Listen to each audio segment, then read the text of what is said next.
pada hari ini, pada bulan suci Ramadan, yaitu alhamdulillah kita semua masih diberi kekuatan oleh Allah Subhanahu wa Ta'ala untuk melaksanakan puasa di hari yang ke-12. Sholawat serta salam semoga senantiasa tercurah limpahkan kepada Nabi Muhammad SAW, para sahabat, para tabi'in, dan semoga kita semua pengikutnya yang setia sampai akhir zaman.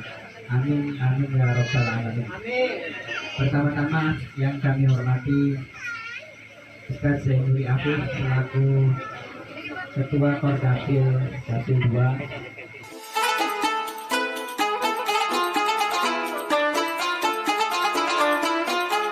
Yang saya banggakan, alhamdulillah pada hari ini kita semua masih bisa berkumpul dan berwajah dalam kesempatan yang sangat luar biasa. Mudah-mudahan niat kita dari rumah ke sini tidak mengurangi semata-mata niat kita untuk bersilaturahim dan tentunya dalam acara yaitu pendidikan politik, silaturahim dan konsolidasi pasca pemilu.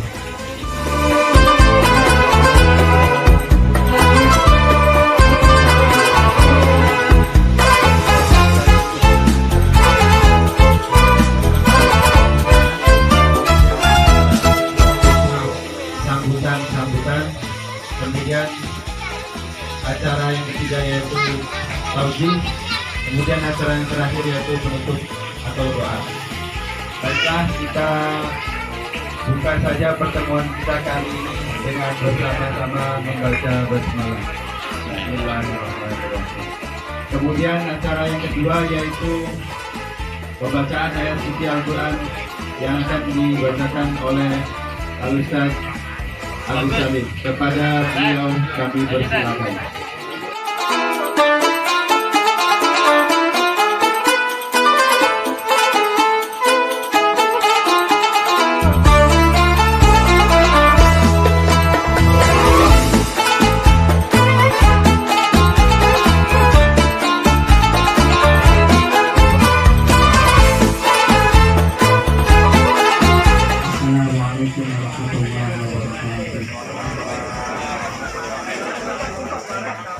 Bismillahirrahmanirrahim.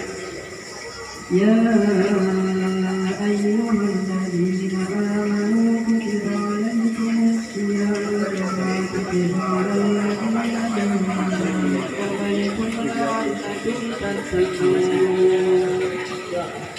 Ayyaman ma'dudat.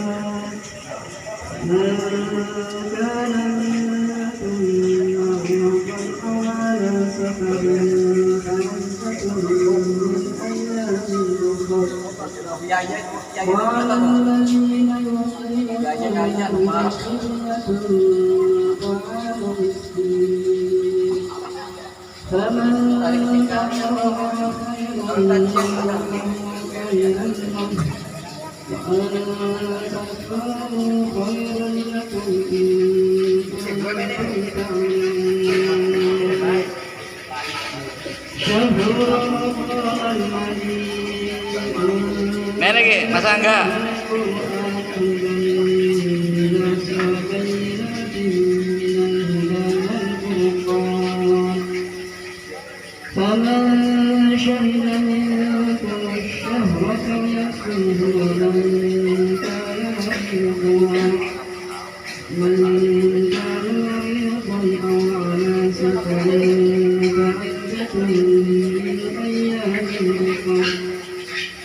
يريد الله بكم اليسر ولا يريد بكم العسر ولتكملوا العدة ولتكبروا الله Mas Saim, harus sama.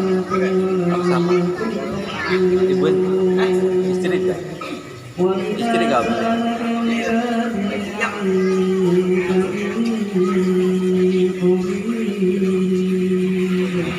أجيب دعوة الداعي إذا دعاني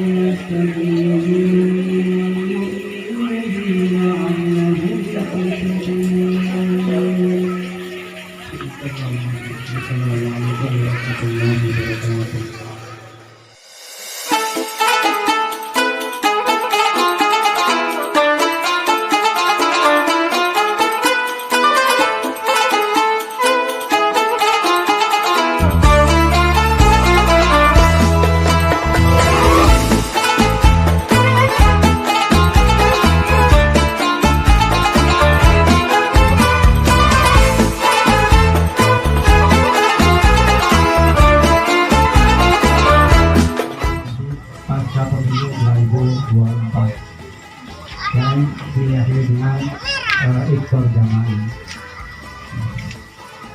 Salawat dan salam mari kita sampaikan kepada baginda Rasulullah SAW, pada keluarganya, pada sahabatnya, pada pengguna yang mudah-mudahan kita mendapat sahabatnya. Amin ya rabbal alamin. Terima kasih pada pengurus DPC Datul 2 yang telah sudi hadir di tempat Ayo, ini masuk langsung merapat. dalam rangka silaturahmi dan konsolidasi. Dan terima kasih pula kepada seluruh ketua-ketua DPRA se-Datul 2 yang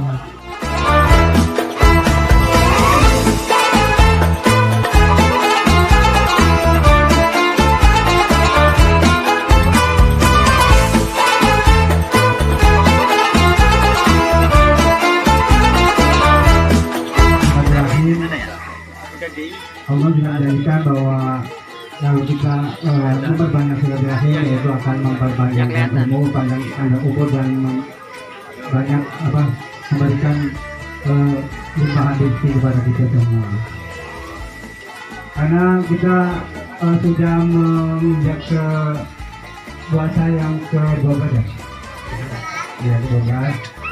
Kita di bulan puasa ini kita perbanyak yaitu amal ibadah kita, karena di bulan puasa ini adalah bulan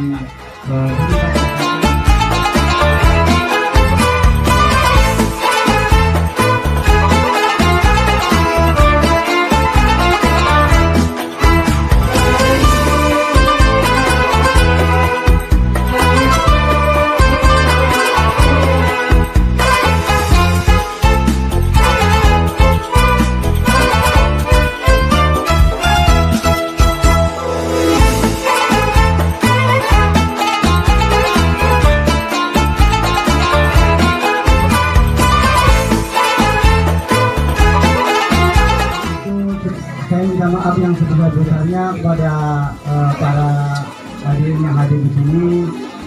Bila itu minta maaf yang sebesarnya, kurang dan lebihnya saya mohon maaf. Bila itu wal hidayah. Assalamualaikum warahmatullahi wabarakatuh.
Assalamualaikum warahmatullahi wabarakatuh. Innal hamdalillah nahmaduhu wa nasta'inuhu wa nastahdiih wa na'udzu billahi min shururi anfusina wa min sayyiati a'malina. May yahdihillahu fala mudilla lahu wa may yudlilhu fala hadiya lahu. Asyhadu an la ilaha illallah wahdahu la syarika lahu wa asyhadu anna sayyidana Muhammadan 'abduhu wa rasuluhu la nabiyya ba'dah. Allahumma salli wa sallim wa barik ala sayyidina Muhammad wa ala ali sayyidina Muhammad kama sallaita wa sallamta ala sayyidina Ibrahim wa ala ali sayyidina Ibrahim fil alamin innaka Hamidum Majid. Amma ba'd. Apa kabar semuanya? Alhamdulillah. Apa kabar semuanya? Alhamdulillah. Luar biasa. Amin. Panas sampai panas. Menang baik saya. Alhamdulillah, dengan izin Allah, dengan perkenan Allah Subhanahu wa taala, kita dipertemukan dengan seluruh keluarga besar PKS Dabil 2 ya, Saya menganggap bahwa ini adalah keluarga besar karena layaknya sebuah perjuangan, maka orang-orang yang berkumpul dalam satu wadah itu adalah merupakan sebuah keluarga. Saya dapat amanah dari DPD untuk menyampaikan beberapa hal yang terkait dengan acara silaturahim dan konsolidasi ini. Bapak-bapak dan ibu-ibu sekalian yang dimuliakan oleh Allah Subhanahu wa taala, ketika bapak-bapak, ibu-ibu mendengar membaca kalimat konsolidasi itu apa? Yang ada dalam pikiran ibu-ibu, bapak-bapak apa? Kira-kira apa? Sembewes lah. Hubungan. Jaga bangsa. Pasti dua pikiran, Iya. ya kan? Apa konsolidasi itu? Hubungan. Bahasa mau kita oli kosakata baru sing Pak Haji Tamjudin gitu kan. Cara wong Serbone hari konsolidasi itu dan hubungan. Yang mirip-mirip kan sebenarnya. Cuman hubungannya ini haruslah memiliki tujuan, bukan sekedar hubungan. Kalau cuma hubungan, kebo juga hubungan pada Benar? Benar. Wedus juga hubungan, ayam juga hubungan, bebek juga hubungan. Tetapi hubungan mereka ya sekedar kumpul, gitu. Kumpul nyari makan bareng-bareng, gitu kan. Kemudian kawin di situ. Dan itulah yang kemudian yang membedakan mereka dengan kita. Hubungannya kita, kumpulnya kita memiliki itu konsolidasi secara maknawi, secara bahasa, ya, secara bahasa dimaknai sebagai pengerasan. Ya. Solid itu kan keras, seperti batu, seperti besi, seperti apa lagi? Seperti air yang mencair, seperti air yang membeku, ya kan? Air yang membeku, nah itu solid, ya kan? Solid, menjadi keras. Nah, konsolidasi ini artinya kita mengeraskan, ya, mengeraskan barisan kita sehingga kita bersiap untuk melakukan benturan-benturan selanjutnya.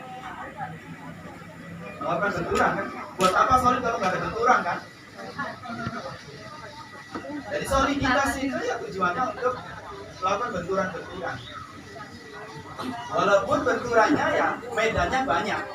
Ada di medan politik gitu kan. Ada di medan ekonomi, ada di medan sosial dan seterusnya. Hadirin yang dimuliakan oleh Allah Subhanahu wa taala, konsolidasi ini di latar belakangi oleh kondisi di mana sebelumnya ya tidak solid. Benar kan? Buat apa kita melakukan konsolidasi kalau sudah solid kan? Ya nggak? Kenapa kemudian ada konsolidasi? Karena sebelumnya ada kondisi yang tidak solid, ada kondisi cair, ada kondisi yang kemudian orang tidak kumpul. Maka kemudian di acara konsolidasi ini bukan cuma fisik kita yang kumpul, tetapi lebih dari itu agar kita memiliki spirit ya, yang sama dan berkumpul dalam sebuah ide dan visi yang sama. Jadi bukan cuma fisik. Kalau saya sebutkan tadi kebo, sapi gitu kan, kemudian kambing gitu kan, kemudian bebek, mereka juga konsolidasi. Tapi konsolidasi mereka ya sebatas tadi, sebatas fisik. Ya sebatas fisik, mereka kumpul untuk apa? Untuk nyari makan bareng-bareng. Mereka kumpul untuk apa? Untuk kawin. Mereka kumpul untuk apa? Melawan mangsa-mangsa mereka. Maka kita makhluk yang telah Allah berikan kemuliaan berupa akal, ya, berupa akal dan hati nurani, gitu kan? kumpulnya kita ini lebih dari itu. Kumpulnya kita ini adalah dalam rangka untuk menyatukan apa yang ada dalam pikiran kita. Kumpulnya kita ini dalam rangka untuk menyatukan apa yang ada dalam hati-hati kita. Kumpulnya kita ini dalam rangka untuk menyatukan apa-apa yang ada dalam jiwa-jiwa kita.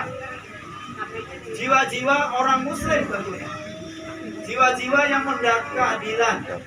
Jiwa-jiwa yang mendaki tegaknya kebenaran. Jiwa-jiwa yang menghendaki terwujudnya kemakmuran. Dan seterusnya. Jadi konsolidasi kita ini tidak hanya bermakna kumpul-kumpul dalam bentuk fisik, tapi dalam bentuk kita menyatukan visi-misi kita menyatukan tekad kita menyatukan cita-cita kita dalam rangka untuk menghadirkan kebaikan-kebaikan pada diri kita dan lingkungan kita. Rasulullah SAW telah mengingatkan kepada kita bahwa yang terbaik itu bukan orang yang paling kaya, bukan. Yang terbaik itu bukan orang yang paling banyak ilmunya, bukan. Yang terbaik itu bukan orang yang gede badannya, bukan. Yang terbaik itu bukan orang yang terkuat fisikalinya, bukan. Tetapi yang terbaik di antara kalian adalah anfa'uhum lin-nas. Mereka-mereka yang paling banyak memberikan manfaat kepada yang lain, memberi manfaat kepada orang lain. Tentunya nilai-nilai kebaikan ini tidak mungkin kita bisa laksanakan secara lebih optimal, secara lebih maksimal, manakala dilakukan dengan sendiri-sendiri. Benar nggak? Kalau kita melakukan kebaikan itu dilakukan dengan sendiri-sendiri, ya dampaknya tidak begitu luas. Coba kita mau mengubah Indonesia ini, kalau kita berjalan sendiri-sendiri, Pak Haji Tamzudin kemudian dengan sendirinya gitu kan, bikin partai sendiri gitu, misal gitu kan. Kemudian jadi caleg sendiri gitu kan. Kemudian pasang bendera sendiri, pasang baliho sendiri, kemudian memenangkan sendiri gitu, biayanya jadi sendiri. Maka saya yakin sehebat apapun Pak Haji Tamzudin gitu kan, tidak akan bisa mendapatkan tujuannya. Maka kemudian banyak sekali ayat-ayat Al-Quran yang terkait dengan perjuangan selalu didahului dengan apa? Didahului dengan membentuk sebuah komunitas, membentuk sebuah kelompok, membentuk sebuah perkumpulan, membentuk sebuah organisasi. Contoh ayat yang sederhana yang sering kali kita dengar dari para penceramah gitu kan, adalah ayat tentang amar ma'ruf nahi munkar. Amar ma'ruf nahi munkar. Allah Subhanahu wa taala mengatakan kuntum khaira ummatin ukhrijat lin-nasi ta'muruna bil ma'ruf wa tanhauna 'anil munkar. Kalian adalah umat terbaik. Ta'muruna bil ma'ruf, yang diperintahkan untuk melaksanakan yang ma'ruf. Wa tanhauna 'anil munkar, yang mencegah kemungkaran, mencegah hal-hal yang munkar. Di situ Allah Subhanahu wa taala mengungkapkan dengan kalimat kuntum khairu ummat. Kalian adalah sekelompok orang. Berarti perintah untuk amar ma'ruf nahi munkar itu harus didahului dengan membentuk kelompok, membentuk organisasi yang solid, membentuk jamaah yang solid. Tanpa itu semua mustahil tujuan-tujuan yang Allah kehendaki itu bisa tercapai. Hadirin yang dimuliakan oleh Allah Subhanahu wa taala, konsolidasi juga bermanfaat meningkatkan nilai apa-apa yang kita lakukan di sisi Allah Subhanahu wa taala, meningkatkan nilai amal kita di sisi Allah Subhanahu wa taala. Banyak sekali ayat-ayat ataupun hadis-hadis Rasulullah SAW yang memerintahkan kita untuk melaksanakan segala sesuatu itu dengan cara berjamaah. Salah satunya adalah sholat berjamaah. Salah satunya adalah sholat. Sholat ini oleh Rasulullah SAW di peringkat 27 manakala dia dilaksanakan secara berjamaah, dan hanya mendapatkan satu peringkat, satu derajat manakala sholat itu dilaksanakan dengan sendirian. Ini yang kedua. Yang ketiga, keutamaan kita ini salib, ya, kita ini salib itu dalam rangka untuk memudahkan kita melaksanakan perintah-perintah Allah Subhanahu wa taala. Memudahkan kita dalam melaksanakan perintah Allah Subhanahu wa taala. Misal nih sekarang nih bulan puasa, gampang nggak puasa sekarang? Gampang nggak puasa sekarang? Gampang kan? Kenapa kita bisa melaksanakan puasa ini 30 hari atau 29 hari dengan mudah? Karena kita lakukan secara bersama. Coba kalau sendiri-sendiri, boro-boro, Senin Kemis juga belum tentu. Apa balik berturut-turut selama 30 hari atau 29 hari? Saya yakin, kaya-kayanya di mana tua. Saya yakin. Tetapi karena ini kita lakukan secara bersama-sama, maka perintah-perintah Allah yang menurut kita berat dilaksanakan sendirian ini menjadi terasa ringan. Anak-anak kita juga mudah disuruh puasa, ya kan? Padahal baru kelas 3 SD, baru kelas 2 SD. Kalau disuruh puasa sendirian di luar bulan puasa, kira-kira mau nggak? Nggak bakalan mau. Apalagi kalau ibu bapaknya nggak puasa, tidak pasti. Tapi kalau di bulan puasa, coba ibu bapaknya makan juga, tidak malaman bisa gitu kan. Anak tetap puasa nggak? Tetap puasa. Itu manfaat bahwa sebuah amalan itu akan lebih mudah dilaksanakan ketika dilakukan secara seperti. Yang jelas Allah Subhanahu wa taala telah memerintahkan kepada kita berbagai macam kewajiban. Termasuk kewajiban yang paling esensial adalah menegakkan kebaikan dan mencegah kemungkaran. Menegakkan kebaikan dan mencegah kemungkaran. Kalau menegakkan kebaikan mungkin sangat mudah lah. Bisa dilakukan oleh siapapun. Bisa dilakukan oleh perorangan. Bisa dilakukan sendirian. Misalnya, ayo ngajak orang sholat, jadi sholat yuk. Ayo tahlilan yuk. Ayo sholawatan yuk.